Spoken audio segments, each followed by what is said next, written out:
Nay, tayo, alis na ba kami? Pumasok na kayo ha. Mag-iingat kayo mga anak. Nay, Tay, pwede din po ba akong pumasok sa eskwelahan sa susunod na taon? Anong papasok sa eskwelahan? Dagdag gastusin pa yan eh. Bumito ka na lang sa bahay, tulungan mo ako sa mga gawain rito. Alam mo namang mahirap tayo, di ba? Hayaan mo yung mga kuya mo mag-aral dahil sila lang naman ang may kakayahan na ibangon sa kahirapan ng buhay natin. Tama ang iyong mga magulang, Iha. Mas nakaayon ang mga oportunidad dito sa ating bansa para sa mga kalalakihan. Makatutulong sa kanila ang edukasyon dahil sila ang gumagawa ng mabibigat na trabaho at ang mga kababaihang tulad mo ay nararapat lamang na pumarito sa loob ng tahanan at hindi na kailangan pang mag-aral. Sabihin na natin nakapag-aral at nakapagtapos ka. Anong trabaho naman ang papasukan mo? Hindi kami mag-aaksaya ng pera sa pagpapaaral sa iyo, lalo pat hindi mo kayang iangat ang ating pamilya sa laylayan.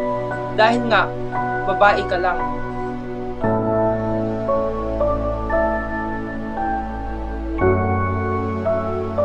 Pre, musta ka na? Ngayon ka lang namin ulit nakita ha.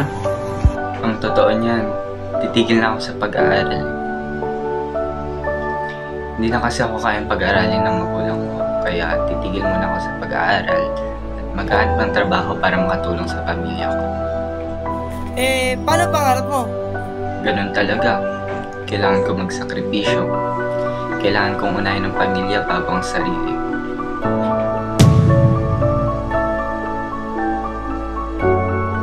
Hi Bes, musta?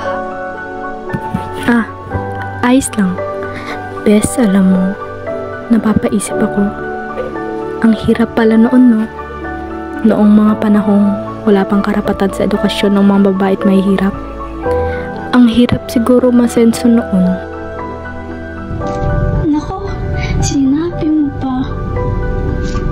Atin, gaano katagal nila paniniwala? Gaano katagal na ilaban ng mga kababaihan na kanila karapatan?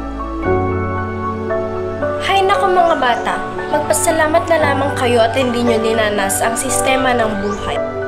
Ngayong may pagkapantay-pantay na sa larangan ng edukasyon, kasarian, katayuan sa buhay, o maging paniniwala, gamitin natin ang karapatang ipinagkaloob sa atin ng may responsable.